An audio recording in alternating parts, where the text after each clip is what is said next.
अस्सलाम वालेकुम। हाफिज़ अब्दुर रऊफ़ी यज़दानी साहब ने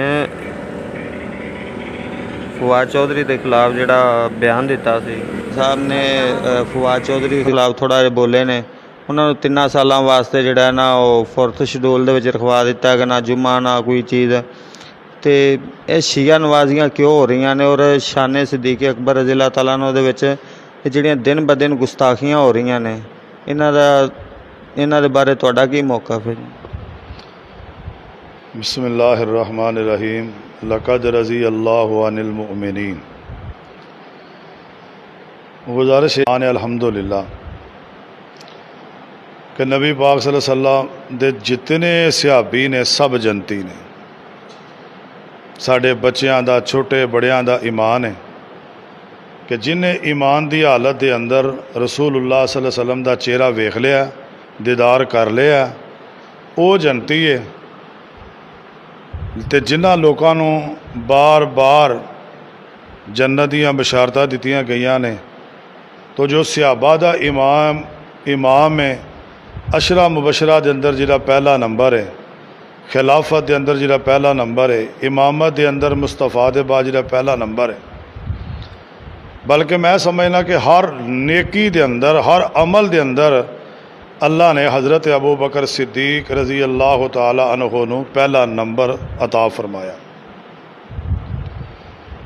मुल्क पाकिस्तान के अंदरूनी बैरूनी हालात सारिਆਂ ਦੇ सामने ने। असी अमन के दाई हाँ, अमन चाहते हाँ। असी नहीं चाहते कि साडे मुल्क के अंदर अफरा दफरी पवे और कतलो गारत होवे, और जो दूसरे ममालिक लीबिया शाम या जिला लोगों के अंदर मुल्कों के अंदर कतलो गारत है और नफरत है, फिरका वरीयत है, असी नहीं चाहते कि साडे मुल्क के अंदर ऐसी बर्बादी होवे। लेकिन जो साडे मुल्क के लीडर ने, हुक्मरान साहबान ने, उन्होंने चाहिए कि इस मुल्क नूं बेहतर बनाने वास्ते ऐसे बदजुबान और ईमान तो खाली और जाहिल लोगों नूं गिरफ्तार किया जाए और गिरफ्तार करके इन्हों सख्त तो सख्त जी है सज़ा देनी चाहिए है। आम किसी बंदे नूं या इन मिसाल दो, असी किसी के सहुरे नूं गाल कढ़ने ना, वो थाने परचा कराने टुर जाते, वेखो जी मेरा सहुरा मेरा बाप है। हाँ जी, वो जेड़ा तेरा बाप है आम बंदे का, उन्होंने तेन इन्नी तकलीफ है, तो जिन्हें रसूलुल्लाह सल्लल्लाहु अलैहि वसल्लम अपनी बेटी दे के अपना जवाई बनाया, उसका कोई मुकाम नहीं। फिर इन्हां राफजियां दा शियां दा ये मसलक है कि हज़रत हुसैन रज़ी अल्लाह तआला दो मौक़िफ़ ने कि इन्हां दे करीब 40 कबरां तक या 40 मीटर तक या 40 गज तक जिहड़ी कबर बन जाती है, जिहड़ा दफन हो जाता है, उन्होंने अजाब नहीं हुंदा। ठीक है, हुण जिहड़ा 40 गजां या 40 कबरां दफन हो जाए तो हुसैन दे करीब उन्होंने अजाब नहीं हुंदा, तो जिहड़े हुसैन दे नाने दे करीब सुते ने उन्होंने किवें हो सकता।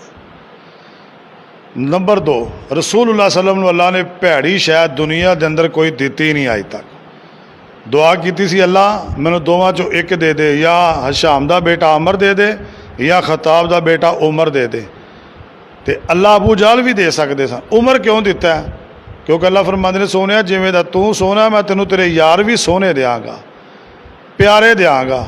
इस वास्ते ऐसे कुत्तियां दे भौंकण दे नाल, बदजुबाना की बदजुबानी करन दे नाल मैनू अल्लाह की अजमत की कसम है, हज़रत अबू बकर सिद्दीक की शान के अंदर सूई दे नक्के जिन्ना भी फर्क नहीं आ सकता किसी सहाबी दे भी।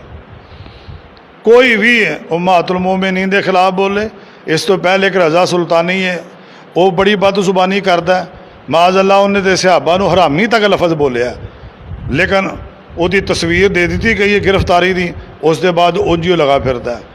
इस तरह इन्हों इन्होंने फरार करवा दिता है। असी तो सिर्फ मुंतज़िर हाँ अपने कायदीन दे।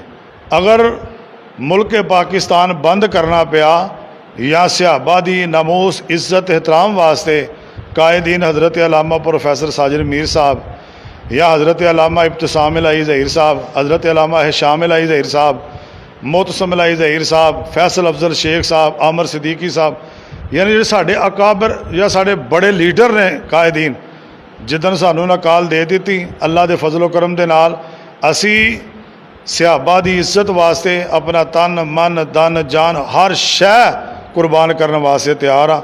ਜੇਕਰ ਅਬੂ ਬਕਰ ਸਿੱਦੀਕ ਰਜ਼ੀ ਅੱਲਾਹ ਉਹਦੀ ਅਜ਼ਮਤ ਵਾਸਤੇ ਸਾਡੀ ਜਾਨ ਚਲੀ ਜਾਏ, ਅੱਲਾ ਦੀ ਕਸਮ ਮੈਂ ਸਮਝਦਾ ਕਿ ਇਸ ਤੋਂ ਬੜਾ ਸਾਡੇ ਵਾਸਤੇ ਹੋਰ ਇਜ਼ਾਜ਼ ਹੀ ਕੋਈ ਨਹੀਂ। ਮੈਂ ਮੁਤਾਲਬਾ ਕਰਾਂਗਾ अफवाज पाकिस्तान के बिलखसूस कमर जवेद बाजवा साहब और वज़ीर आज़म पाकिस्तान इमरान खान साहब जगह कि इन्हां कुत्तियां नूं लगाम दी जाए, इन्हां दियां ज़ुबानां बंद कीतियां जान, इन्हां दा जलूस जिहड़ा उन्होंने इमाम बारगाह के अंदर ही जिहड़ा उत्थे कैद किया जाए और इन्हां दियां तकरीरां जिहड़ियां ने उन्हां दा नोटिस लिया जाए।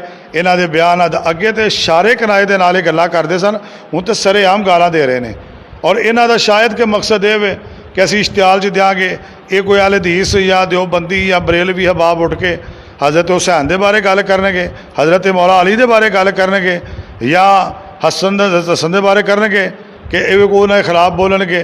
हज़रत हसन हुसैन साडे ईमान का हिस्सा है, साडी इबादत का हिस्सा ने। मौला अली हज़रत अली शेरे खुदा साडा ईमान ने। अल्लाह के फजलो करम दे नाल उन्हां दियां ही मेहनतां की वजह तो अज दीन साडे तक पहुँचे है। उन्हां दी अज़मत वास्ते भी साड़ियाँ कुर्बानियाँ बेमिसाल ने, साढ़े असलाफ दियाँ कुर्बानियाँ। और हज़रत हाफिज़ अब्दुल्ला शेखपुरी साहब का दाढ़ी का मुनना, अलामा साहब नूं शहीद करना, यज़दानी साहब नूं शहीद करना, यदी असल बुनियाद अकीदा ख़त्म नबूवत और अज़मत सहाबा व अहले बैत है। और अज़मत सहाबा अहले बैत वास्ते साढ़े तन मन धन अल्लाह के फजलो करम दे नाल हाज़र ने। जेड़े वक़्त जिस वक़्त जमात जिथे भी बुलाए मुल्क पाकिस्तान के अंदर मुल्क भी जाम करना पिया, फिर इन्होंने वेखना कि हुण साडे नाल की बनया। अजे तक तमाम जमातां दीनी मज़ाहब जिन्हें लोग ने जुड़ के इकट्ठे होकर मीटिंगां करके हुकूमत पाकिस्तान के मुतालबा कर रहे हैं। दूसरे नंबर के उत्ते मैं कहना ये आसफ अलवी जिहड़ा एडा जो बहादुर है तो नसिया क्यों वे मैदान च खलोंदा।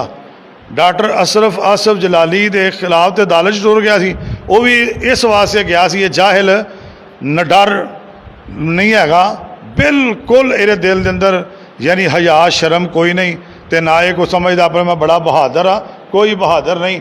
वो डॉक्टर अशरफ आसफ जलाली जेल दे विच सी, ये अदालत के दरवाजे के रौला पांदा रहा जाके। इन्हें जो हज़रत अबू बकर सिद्दीक के बारे जुबानदराजी की ने मैदान च खलोंदा, क्या मैं खलोता जाओ मेरे नाल बह के गल करो, नसिया क्यों वे। ये नसन की दलील है। और पूरे मुल्क पाकिस्तान के अंदर हज़रत सिद्दीक अकबर की अजमत के डंकरे वज रहे हैं, परचम बुलंद हो रहे हैं और अल्लाह ने साबित कर दिता है कि पूरे का पूरा मुल्क जिहड़ा ये हज़रत अबू बकर सिद्दीक के नौकरां का मुल्क है।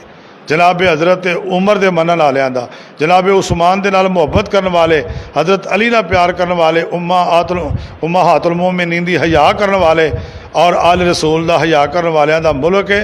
और मैं हुकूमत अगे फिर आखिर तो मुतालबा करांगा कबल इस दे कि सारियां जमातां इकट्ठियां होकर मुल्क पाकिस्तान जाम कर देन, ट्रैफिक बंद कर देन, फिर उस तो बाद तुहाडे वास्ते मसला सामना मुश्किल हो जाएगा। इनू गिरफ्तार करो, वज़ीर आज़म पाकिस्तान साहब इनू गिरफ्तार करो। कमर जवेद बाजवा साहब जो कि साढ़े सिपा सलार ने फौज दी, उन्हां अगे भी गुजारिश अपील है कि इन्हों गिरफ्तार करके और इन्हों सज़ा दी जाए ताकि कोई बंदा भी किसी भी सहाबी की तौहीन ना करे। असी साडा मसलक और सानू ये पैगाम मिलिया कि जिहड़ा बंदा फौत हो जाए अगर कोई अच्छाई है उन्होंने बयान करो, बुराई ना बयान करो। असी तो आम बंदे की कभी बुराई नहीं बयान की थी, तो ये उहदे बारे जुबानदराजी खोलते हैं जिन्होंने कदम कदम तो मेरे नबी ने जन्नत दी जमानत दित्तियां। इस वास्ते इन्हों सख्त सज़ा देनी चाहिए और ताकि आइंदा कोई भी हाफजी या कोई शिया किसी सहाबी